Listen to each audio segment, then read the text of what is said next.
This is our first panel for the day. We have Fred Emery here. And thank you. We needed that. I don't know if we can follow Imad's act here on making it exciting, engaging, and scary and sad at the same time. However, this is our first panel meeting. We have few people that are joining in remotely. So I'm gonna go over, the panels are fully loaded and we're heavily subscribed, if you will, and we have several panelists on this. And on this panel, we have really exciting group of speakers. Starting with, obviously, Fred Emery from Touchnet. Fred, I'll let you introduce yourself. Hi, I'm Fred Emery. I'm Senior Business Development Manager with Touchnet. And if you're not familiar with Touchnet, Touchnet provides transaction solutions for colleges and universities, payment processing for tuition, marketplace, e-commerce, as well as credential transactions, payments permissions on campus for access control, dining, bookstore, vending, all those different types of functions. Great. And we have a few other remote panelists as well. Joel, I'm gonna call them out and I'll let you cue them in. They're already logged in to our Zoom webinar. This is our first hybrid conference, and if we run into any technical challenges, just bear with us. But Joel, we have Jason Black from Black River Innovation Campus. Jason?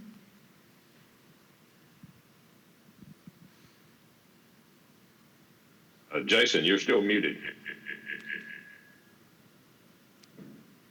My apologies. Thank you very much for having me here. I wanted to just offer some quick information about myself. I've got one of those interesting higher ed backgrounds where I've been a teacher, I've been an administrator, and I've been a student. And I've been in that space just to about the end of 2019. Then I relocated from coastal Rhode Island to rural Vermont to focus on more teaching, writing a book, and just generally getting to know my new environment. And the pandemic really changed all this. I found myself looking for a new opportunity to offer my experience into this new community. So I joined the Black River Innovation Campus as a program manager and immediately fell into a role to be passionate about. BRIC, as we like to call it, is to me the future of rural, as it is combining adaptive reuse of spaces with technical infrastructure to fuel ideas, people, businesses, and ultimately communities. Our co-work space, part entrepreneurial hub, part club, I like to see BRIC as a technological touch tank to inspire and support while developing all ages looking for the future. We have programs in digital skilling, offer special events, bringing innovative opportunities to this rural environment and offering those that seek it a path forward to a career in tech. Today's topic is really important to me. It resonates. I'm looking forward to sharing and learning more from the panel. Thank you for having me. Thanks, Jason. That was really good. Jason was supposed to be on site and he ran into some last minute complications, but thank you so much. You're looking good in there, Jason. Thanks very much. Happy to be here. We also have some exciting guests who are also close friends. Lauren Harris, you heard all about PageUp in the last 15 minutes. I'll let Lauren give her intro on her role with PageUp, and PageUp will ask some questions as well. Lauren. Thank you so much, and good afternoon, everyone. Kieran, I think you had this queued up perfectly with Marcus speaking to everyone right before this panel started. But I lead the higher ed sales team here at PageUp, and as Marcus went over in his little talk, we really help colleges and universities to automate all of the processes around recruiting, onboarding, performance, and learning. And we're also starting to help our colleges and university partners with top of the funnel automation for your job seekers before they even hit apply and move into your ATS. So it's really exciting to be here today. Thanks, Lauren. Thank you for all you do as well. And I have a close friend, Jory Hadsell, who wears many hats, but I'll let him introduce himself. Thank you so much, Kieran. Yes, many hats. I am the Vice Chancellor and Chief Technology Officer for the Foothill-DeAnza Community College District.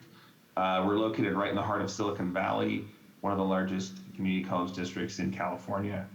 And also another hat I wear is as executive sponsor of the California Virtual Campus, which is a statewide program, grant from the State Chancellor's Office to provide online education infrastructure and services statewide. So pleasure to be here, and this topic is near and dear to our heart, my heart, and our hearts. These days. Thanks, Jory. Thanks, Jory. It's always going to be a pleasure. Ryan Craig was supposed to be here, but I think he got canceled in the last, not canceled, he canceled his, he canceled because of some travel issues. But we have Steve Lee from SkillUp Coalition. SkillUp is a great coalition that is very relevant to what we're going to talk about. Steve. Hey, Karen, thank you very much. And it's a true honor to be on this distinguished panel. So I'm Steve Lee. I'm the executive director of SkillUp. Very simply, we are a technology-driven upskilling platform that basically does 4 things. We market to folks about opportunities, those who are earning $140,000 without a college degree. We then help job seekers navigate through a simple set of questions that identifies in-demand pathways that are most suitable to you as an individual. Third is then we connect to ecosystems that need diverse talent, whether they be training providers, colleges, employers, et cetera. And then we support by offering things like scholarship funds, coaching, and mentoring to de-risk, right, 2 of the biggest risk factors for job seekers, which are honestly just cash and connections. That is basically what we do. I'm honored to be here. I'm looking forward to the conversation. Great. Thanks, Steve. And I see our good friend Ryan Craig here from Achieve Pratners. Ryan, thank you for joining us, and I'll let you introduce yourself. Hey, great to be here. Good to meet all of you. So I run one of the largest investment firms focused on the higher ed market and the intersection of education and employment. It's called Achieve Pratners. I also write a lot about the future of higher ed and the future of education and employment. I have a couple books. My biweekly newsletter is called The Gap Letter. Great. Thanks, Ryan. And we also have a customer and a dear friend, Khouloud Hawasli from St. Louis Community College. Good afternoon, everyone. Thank you for inviting us to this nice panel. My name is Khouloud Hawasli. I'm the Director of Enterprise Services and Operation at the college. The college is located in the heart of St. Louis. We're a multi-campus institution. We are the home of the Cardinal baseball, which everybody probably know about it if they are a baseball fan. We have been a client of End-to-End and Modo for a couple of, since 2020. Actually, we implemented Modo during the pandemic. It was fantastic. It was a good implementation. We had a good partnership with both Modo and End-to-End, and we continue to have that kind of partnership while we are implementing PageUp. So we are excited about the integration and the new direction we're going. Integration is the path to the future. Basically, the student expectation is it's very high. They want the experience from the institution, like the experience of Amazon and everything they go to. So with this platform, Illuminate platform, we felt that this is going to give us the opportunity to serve the student and provide them with the real-time integration. Thank you for having me. Thanks, Khouloud. Well, this is a loaded panel, as you can imagine.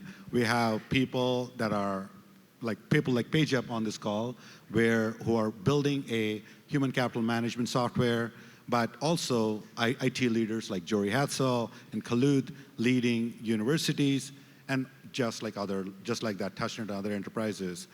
The reason why we decided on naming this Reinvesting in Human Capital is because of the current state of affairs with health, with HR, where you have a concept of great resignation, where people are quitting their jobs to spend more time with their families. There's also gig economy, where people are leaving their jobs to ride an Uber or ride a box truck so that they can work 20 hours a week and make the same amount of pay.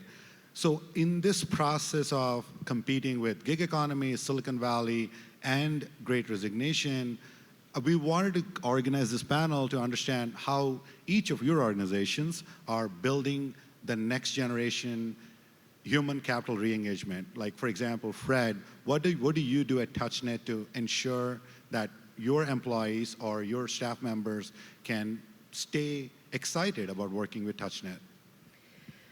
Well, from a corporate level, well, first off, let me just start off by thanking you for having me and for putting on this great event. We're very happy to be here, and congratulations on the success of this event so far. From a corporate standpoint, our organization is part of global payments, so we do need to follow certain items from a corporate level, but what it's allowed us to do overall as a company is provide flexibility. As a company, for our team, we sort of looked at what the issue at hand was and acknowledged that our team members wanted more flexibility, a better work environment, better work life, and having more collaboration with their other team members. So we did then go as a company and offer our team members the ability to select whether they could be remote, whether they wanted to be hybrid and come into work a couple of days a week. And we had sort of hoteling applications within our organization, or whether they wanted to be within the office full time. So we did offer our team those abilities to make that selection. Then within our products that dealing with our campuses and our clients, we also acknowledged the need in those locations, and from an approach, we said who's really affected by the human capital management. And initially, the thought process is, well, what do we need to do to help with the staffing? Because staff uses our product on campuses. But the other side are, of course, students. And we then looked at how we can better enable our campuses to provide flexibility to their staff and students, how they can help meet their better work life, and how we can be a part of the solution, part of that puzzle. We feel that really investing in human capital management is a larger scale puzzle that involves multiple partners, and we can't be the only one that is obviously solving it. We need to be a piece of that puzzle with our partners to solve the needs. You're absolutely right. You said the right term. It's about piece of the puzzle, because 20 years ago, it was all about compensation. It's all about bonus, or maybe some things like health benefits or vision benefits. Now we are competing with things like Amazon Web Services. You know, our friends are here, where they're offering up $250,000 starting salary to some of their people. And when you're competing with that, the quality of work is more important, or just as important as the compensation. So there are two dimensions to it. I want to see what Jory thinks about it, because Jory is kind of sitting in the middle of Silicon Valley and dealing with San Francisco organizations like the Facebooks and Amazons of the world, and trying to keep his employees happy, excited, and hopefully retained. So Jory, how do you wrestle with that demand and competition? Yeah, it's difficult, and retaining versus attracting are two different challenges, but they have really some of the same core challenges at heart, right? Quality of life has become increasingly important for our workers. So similar to what was just talked about, the ability to have flexibility. In particular, going to a hybrid or partially remote workforce is important because of just, frankly, as a publicly funded institution, we can't compete in terms of pay. So we have to compete in terms of, connecting folks to the meaning, what it means to help students, what it means to be connected to our organizational mission. But, with the cost of real estate rent in Silicon Valley and the Bay Area in general, we have staff who previously, prior to the pandemic, would commute 2 hours each way to work. So it's a challenge, definitely looking at any type of benefit in terms of remote work, and also shifting the culture, I think, is important. So, now folks don't, if they're working remotely, it's okay to have a pet come onto a Zoom call. Our organization doesn't frown upon some of that lack of formality that we probably would have had before. And so those are some of the ways we're dealing with it. But every time someone leaves the organization, there's a ripple effect. And so we're also really trying to focus on planning for, as you mentioned, the Great Resignation, succession planning and the creation of opportunity and upward mobility for folks is another way we can give them meaning. Great. Thanks, Jory. Again, you're absolutely correct. Focusing on the employee quality of life and welcoming the pets and kids and toddlers banging on tables. Subhash, I'm looking at you. When the conference 2 meeting is going on, is something part of it. If anything, we welcome that as part of the new reality. And I know PageUp, you're specialized in HCM. I would like to hear your perspective, Lauren, on a couple of things. One is the technology the answer, a piece of the answer? Can you talk to us a little bit about PageUp in general on helping with reinvesting in human capital and also your efforts to help organizations reach their potential? Absolutely, Kieran. Thank you. We are seeing the importance of software automation, the adoption of new software, especially as teams are working remotely or even hybrid, pulling everybody together through different platforms, through Zoom meetings like this, through project planning software, and in terms of recruiting, being able to recruit remotely and also onboard your new employees through a remote portal, while also giving them that feeling of connectedness, letting them understand what your culture is on campus, but facilitating all of this through a software. Great. And thank you so much, because I know we are also working together with our joint partner, Khouloud, and I'll let her add more detail. But before I switch to her, I want to talk about it from a different dimension. While each of you are dealing with retaining employees and keeping employees happy and also providing software, I love SkillUp Foundation, SkillUp Coalition, sorry, Steve, because you guys are focusing on the other side of the challenge. While we are excited about the fact that there's only 6% unemployment, 6% of 300 million people is still a lot of people, 18 million people.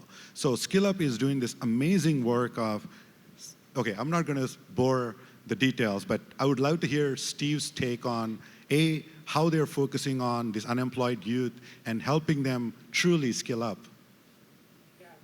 Thanks, Kieran. I would say it's not just about unemployed, it's the underemployed, right? So you add a couple of zeros to that number, right? Or at least some semblance thereof. It's a pretty big population. So we are focused on the worker, right? And their journey to upskill. And so when I think about workers, I think there are 3 tiers. One is on the high end, right? We don't worry about those folks. In fact, those folks are doing better than they were before the pandemic, to be honest. Then there's the low end. Now the low end is really interesting, right? Because there are jobs out there, but the shift has happened, right? So because of gig and because of delivery service, things around like warehouse jobs, driver's jobs have become more pertinent. But those have not replaced the jobs that have been lost in the retail sector, the hospitality sector, et cetera. So these low-wage folks are also looking for opportunities, but probably more important is how their behaviors have changed. So I think we've touched upon this. The behaviors of workers have changed. So even on the what I call low-wage workers, they are looking for things that they didn't look for before. They're looking for living wages, right? They're looking for flexibility. They're looking for job quality at large, and that's something that employers have to wrestle with and be able to offer those things. It's the reason why you see unionization efforts at Starbucks and Amazon. Like, you see these things happening up because of the behavior sets of workers. And then probably most important, there's like the middle tier, right? Like sort of middle class folks. And these are the folks that have been struggling even before the pandemic, right? Because of automation, that kind of stuff. But in many ways, they're like stuck in the middle, right? They're overqualified for low-wage jobs. They're underqualified for the high-end jobs. So what do they do, right? So I think this is where SkillUp comes in, right? And others in the universe that provide opportunities for folks to be able to skill up, right, into a better position, because in many ways they're sort of stuck in that middle. I think that's a really important piece that we're wrestling with, and I think other folks are wrestling with. And it's why you see the proliferation of some of these platforms, right, to be able to upskill folks into something like that, something better. So I'll just say, like, worker focus is really important for us, and there's a lot of nuance in how people think about workers. Thank you. Again, if you haven't figured out what SkillUp Coalition is, you should definitely check out their website. They do some amazing work. They started in New York. He was on one of my podcasts as well. And speaking of podcasts, Jason Black is one of my podcast guests as well. He has two roles. One was with Black River Innovation Campus and also with Northeastern. We'll talk about Northeastern experience later. But Jason, talk to us about how Black River Innovation Campus is helping solve the problem and also internally trying to address this issue of human capital management. Thank you. Yeah, I want to touch on one quick thing that Steve mentioned is going back to this idea of who are your audiences, who are your people you need to try to serve, who you're trying to bring up in these environments. As I've learned, moving from a coastal state now to a rural state, is a very wide dynamic in the types of needs that people here are really looking for. I think in particular, we're hitting that group that Steve referred to as the underemployed, or those individuals who may have had a particular career path that was happening prior to the pandemic, and now is facing the uncertainty of what happens next. There are sometimes the flexibility that we thought is desirable for someone like me who had 4 jobs for 20 years, just consistently working. Now you're starting to get to the point where it's like, well, you're kind of a forced flexibility because there's not that next opportunity to walk right into because of environment, because of a lot of other variables. So what we're trying to do, so I should mention, BRIC as an organization, we're a nonprofit. So we exist, and what's what attracted me, a particular role that I have here, is it allowed me to develop programs to serve a population that doesn't have to have an expectation where we have to have a revenue stream to support what we're trying to accomplish. So when we develop a program in digital skilling, we're looking at 2 factors. We're looking at what the workforce in the area we're working in Central Vermont needs. We're looking at where the employers and what their needs are, and along with the type of industry that exists here. Coming from a transition where there was a high manufacturing to now being this concept of these towns kind of need to be rebuilt, literally around some of these original buildings and such. So when we work with folks, it's a part coaching, it's part trying to build some resiliency in them. It's trying to develop a larger Rolodex of individuals and organizations. So we really kind of exist in this super connector world where our goal is to meet people, point them in the right direction. Maybe it's a SkillUp, maybe it's a different type of group that's out there. But what we use our expertise in and our local staff is to identify, okay, what is the best thing for this individual? So really kind of getting into the nitty-gritty of who a person is and what their goals and expectations are, and trying to match them to the right opportunities. There's a lot of different ways that we do this, but I think the overall large thing is that we know we need to be sort of a career accelerator as much as we are interested in entrepreneurship and other areas of acceleration. A career accelerator is at the individual level, and that's what we're trying to really promote and transform this rural economy into something that can support the type of digital economy that we see in other parts of the country. Great. I think you're right. Connecting them with opportunities and making sure that they are queued up to do that is correct. And this brings us to, what St. Louis Community College is doing. Khouloud, you're leading an IT organization in the middle of a metropolitan like St. Louis.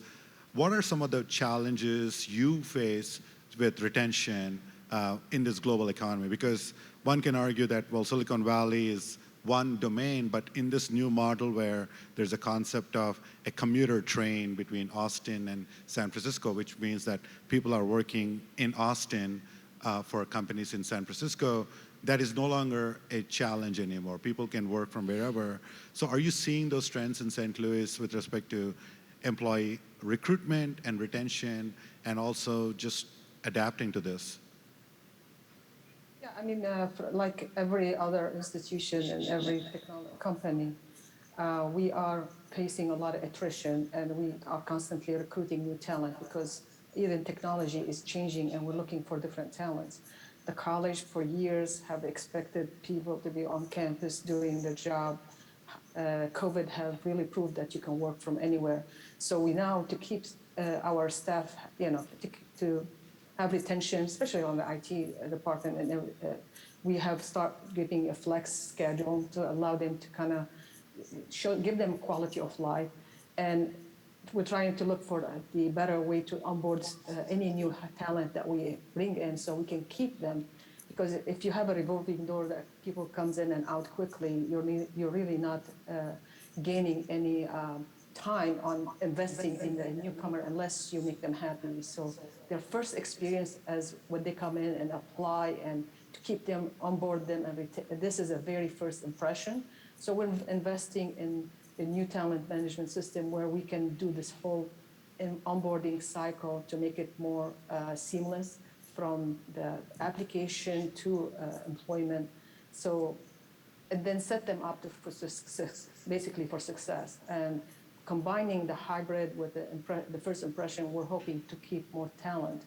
Obviously, we don't pay like what other private industry pay, but again, focusing on the quality of life, better experience, and give them some opportunity to move up. I mean, we're trying to allow even our staff to be a mentor and to train the junior staff to feel like they are empowered to move up at some point when there is a vacancy to happen at some point. So yeah, human capital is really a challenge at every colleges, I think, basically because of the compensation, but we try to mitigate it with other secrets.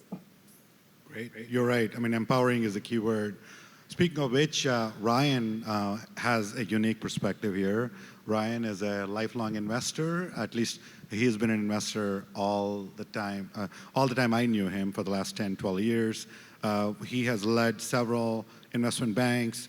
I would like to hear Ryan's perspective, because he is not only looking at organizations and entrepreneurship opportunities from a investor perspective, but also he's looking at the greatest innovations with respect to human capital management, whether it's on retention, employee benefits, and the like. So Ryan, what are you seeing with respect to Achieve Pratners by itself, but also just the industry in general, on the latest trends and with respect to gig economy and human capital management? Sure. I mean, that's a huge topic, but I'll focus on two trends in particular. We're focused on the intersection between the world of education and the labor market.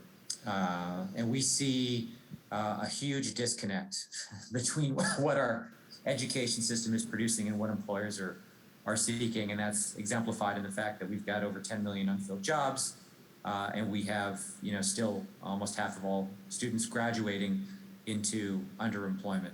So big disconnect in terms of what's going on. We see in terms of the sort of at the career launch stage, the gap between post-secondary education and employment, the emergence of new intermediaries that are going to bridge that gap. We are actively building what we call hire, train, deploy models, where we're buying business services companies that are strategically located in sectors like software development, data science, cybersecurity, Salesforce, healthcare, IT, and adding, our term is last mile training, you might have heard that term, to those businesses. So in addition to doing what they've done in the past, they now also provide purpose-trained entry-level talent to their clients. So the clients are able to try that talent before they have to make a hiring decision. Effectively, it's an apprenticeship model, and our goal is to scale apprenticeship beyond the building and construction trades into tech and healthcare and other growing sectors of the economy. Great. Well, I think this is a great mix of understanding different perspectives on reinvesting in human capital. And the way we structured the panels is we have one in introductions and framing questions. Now we'll just have an open Q&A. We can probably, I'm not going to tee it up for any specific person, but I'm just going to obviously give an opportunity to the guests in here first, so that we can, and then if you guys want to speak, if you can raise your hand up, or Joel, you can queue them up next, that'll be great. So there's a couple of parts of the reinvesting in human capital that are relevant. And we all talked about, obviously, onboarding, training, and work from home versus work from the office. I am going to take a contrarian position here on that. As much as we feel like work from home is a benefit. I feel like it's kind of half benefit, because employees, while they get some benefit on not having to commute, not have to dress up, they still have to deal with the fact that they're inside a home. They might have to deal with, like Jory said, a pet issue or a kid issue that they don't have to deal with when they're at work. So I feel like there is some emotional balance that employees have to juggle when they're working from home. I'm not saying that there are no emotional issues when they go to work, but how do we balance that out to say, how do we support an employee who's having emotional issues working from home and help them to move to work from office or vice versa? So the question is, we were pushed into this new work from home model as a result of COVID. Is it still a benefit? That's the number one question. Is it beneficial to the employee still? Is it beneficial for the company still? I'll let Touchnet take a stab at it. Well, from a personal standpoint, I have been a remote worker since before the pandemic, so I'm personally used to it, but I was on the road probably 75, 80% of the time before COVID, visiting clients and going into our corporate office. So I had a lot of human interaction. I do feel that I miss that human interaction. I know my colleagues do as well. We try to do some team building ongoing. I think that's very important for companies to do. But I do think that I will have like happy hours and coffee meetings just to socialize so that we are together and feeling that connection. I think people do miss that collaboration.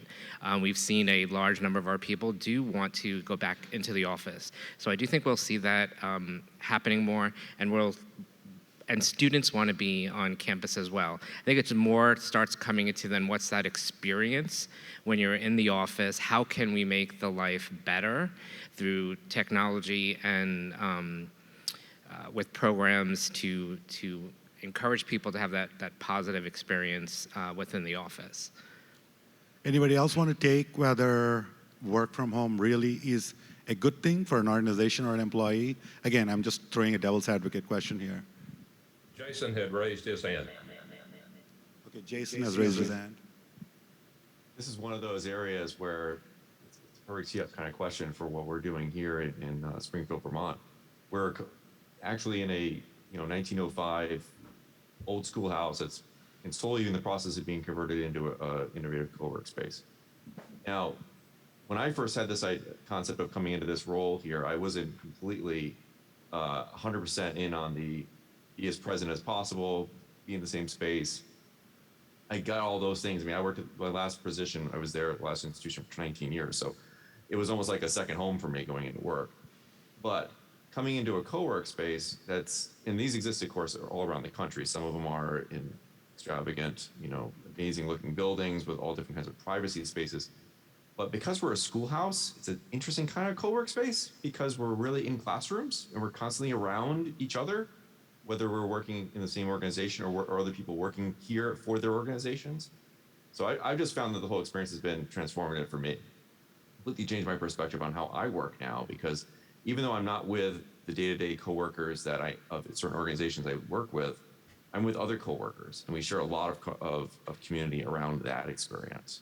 And I think that the reason why I wanted to raise my hand about this is that there is going to be this go forward moment now that we're going to be passing that says, okay, well, there's going to be a lot of expectation going back to a building, going back to your campus, going back to your original desk that you had before the pandemic. But what we found, I think, experientially is that people have really thrived in this environment once they were taken out of that traditional environment. And I think it would be difficult in certain cases to jump right back into that space. So I guess I want to continuously as a community look at this as a creative solution for the right people, for the right types of environments, and making sure that as employers and the ones that we advise and we guide see that as an opportunity to say, okay, these are the folks you can still kind of take advantage of and still use to the best of their abilities, but meeting them where they are, much like we do with learners. So I just want to throw that in there. Excellent. Thanks, Jason. You're absolutely right. Meeting them where they are is the right attitude. But, when you have 100,000 employees or 3,000 employees, it's harder to have their personal attention. I'm not sure if there's anybody else want to chime in, but I'll ask again, all these questions are something that we wrestle with at End-to-End. Fortunately, we are very small, like we have less than 30 employees, so we can be a lot more creative. So one of the interesting things that we have done with End-to-End to, for a lack of a better word, incentivize our employees to come work for the office. We opened our offices in May, and we started offering what's called a daily lunch program, where each employee can decide, it's not just bringing in pizza every day or subs every day. Each employee can, each day, one of the employees picks which restaurant they want the food ordered from. They collect the orders and submit it through DoorDash or Uber Eats, and they order. Sometimes it's Indian, sometimes it's Chinese, sometimes it's Italian, whatever it is, but they're making a choice and they're bringing it in. So we kind of started off thinking that it's going to be a fun thing for a month, but it's been like 8 months and we're still continuing the program. So the question is, and we'll let all the attendees, panelists answer this, is there anything interesting that each of your companies have done to incentivize in a non-compensatory, non-traditional benefits manner to make your employees feel excited or engaged? Fred, you want to start? Sure. We actually recently did a relaunch of our employee recognition program, which was well received. That in the past it was for certain criteria, but it's a lot more open now, dealing with the values of the company, and allows our employees to recognize and recommend other employees. So it didn't come from necessarily a management position, but a colleague position, and that was widely received. We also had established a more social committee to consistently book programs for our team members. And then the third thing that was really well received is we got a keg. I'm just going to be straight honest. There's a keg in the office now, so that always works. Well, keg always works, right? Yeah. You can be in a fraternity or sorority or obviously an organization. You're right. Let's start with the remote panelists. Tell us about the funniest or most interesting thing that you have done to engage better with your employees, whether it's with your work from home or work from the office. I'll start with Khouloud and go counterclockwise, I guess. Khouloud? Yeah, I mean, the work from home, it's not 100%, is not really something that we are striving for. We will continue to do flex. At the end of every project, we usually have a celebration and we cake for everybody to come together and celebrate the project. During the pandemic, we did the celebration, it was all virtual, so we had a virtual cake. And the reception was from the employee was they preferred it to be on site. So I think the employee prefer have it in a hybrid more kind of thing, because working 100% is you lose that team camaraderie, especially in project. There are times where FaceTime is very essential to the success to the project and that team building. So we are doing back to work, and we're doing some lunch, gathering together at lunch once a week, whenever possible. We're back to office like 3 days a week now, not full 100%. So they are seeing each other and they appreciate it, and they're asking to make sure when someone's in, the other person in, and kind of rotate who are in. Not everybody keep like a rigid schedule, so they get the opportunity to see others that have not seen for a long time.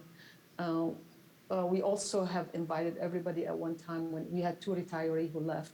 We invited everybody to come in person and have a cake and so forth. And they all kind of welcome, even though everybody was masked up, but they have appreciated coming in to celebrate all the success that these 2 retirees have happened. So we're doing a little bit here and there, but I think eventually we'll continue to do hybrid, but we're going to have to keep the FaceTime at some point.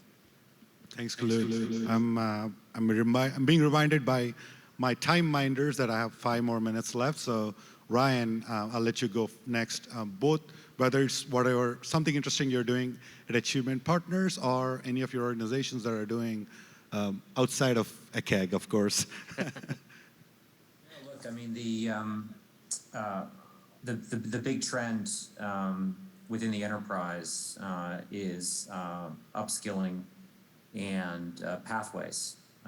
So that starts with the easiest way to do that is just to provide free, off-the-shelf online college degrees to employees, and you have dozens of large employers of frontline workers who are doing that. But ultimately, that's going to have to move to, there have been critics, including me, who've said that those programs probably benefit the employers more than the employees because they're being used as a retention tool to keep employees in frontline jobs. And the real question is it providing additional value to the employee in terms of human capital development, in terms of career advancement, and so forth? And what's likely going to need to happen is a significant customization of those off-the-shelf online degree programs to pathways that are specific to going from point A as a frontline worker at Amazon to point B, which is a much better job at Amazon. Those individualized pathways don't exist yet, but it's a huge opportunity, and there are whole different groups of actors in the education and training market who are running after it.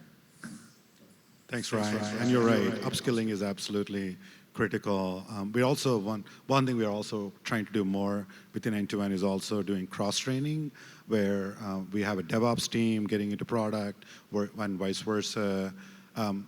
Speaking of skilling, I know SkillUp does a lot of training.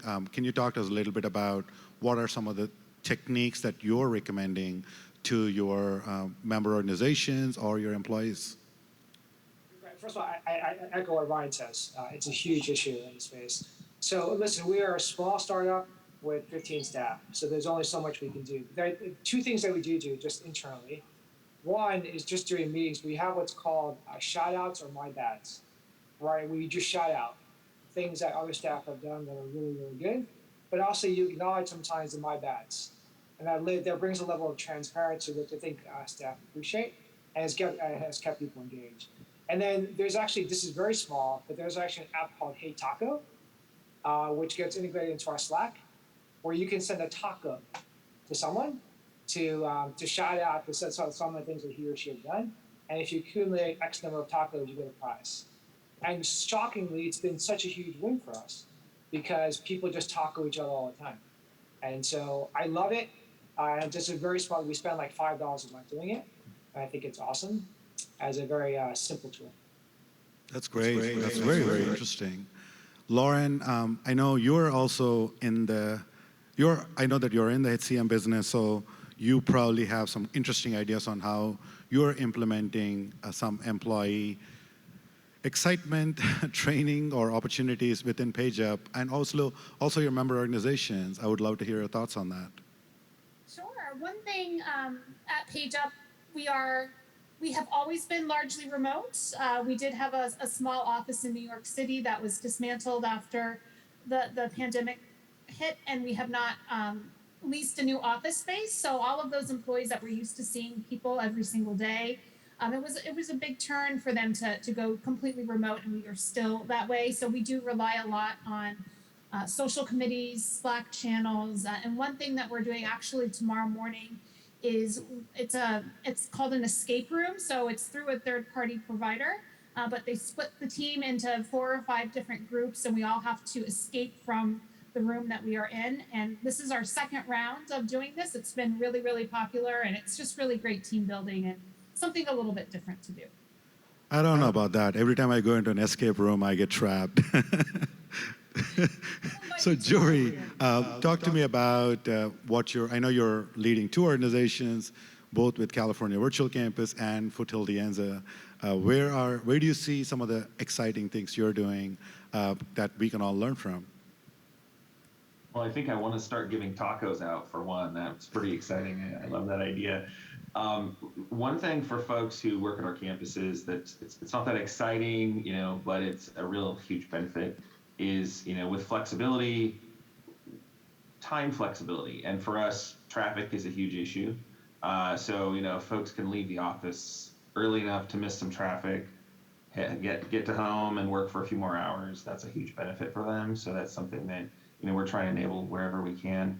And then also just recognizing that, we are an educational institution. So we do have some folks who come in with technical talent and skills, but who maybe also have some interest in doing some adjunct teaching for us or helping out in other parts of the institution, or even connecting folks up with consulting work at times, particularly if they're, sort of earlier in their career, have a young family, those types of things to get them some more opportunities. So definitely investing in that professional development is huge for us. I agree. Professional development is the key for employee growth. One thing we have also seen is to spice things around at end-to-end.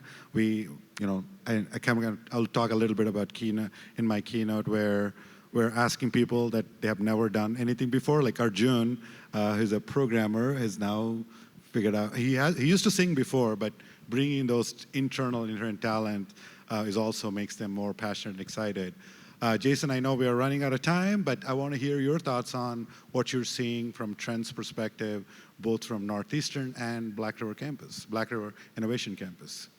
Thank you. I'm going to be really quick because I think everyone said some really great things, and some of the terms that kind of resonated with me was employee to employer communication being critical. How you communicate, whether you're using tools like Slack, whether you're using virtual meetings. That again, going back to my comment earlier about it's okay to be in multiple places and work to the workers' particular flexibility in particular areas. The other thing I think is really important is this idea of employers showing investment into their employees. I love the idea of encouraging professional development, especially through the pandemic, and also pushing them towards potentially degree-based opportunities down the road.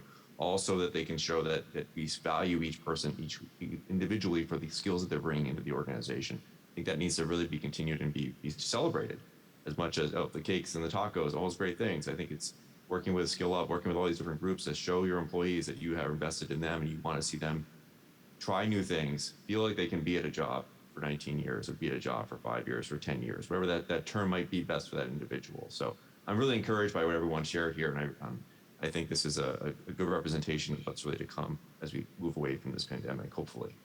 Great. Thank you, Jason. I really appreciate it. I don't know about you guys. I am disoriented just by trying to pay attention to this person and the big screens. But kudos, like we pulled off our first hybrid panel of the day. I promise, thank you. I take all the credit. But I promise you the rest of the panels are more on-premise, on-site panelists and less Zoom. No offense to the Zoom speakers. But thank you so much for joining. Thank you so much for sharing your vision and ideas. And I hope become a better person by listening to all the cool things you're all doing. Again, thank you so much for joining this panel. Thanks, everyone. Thank you.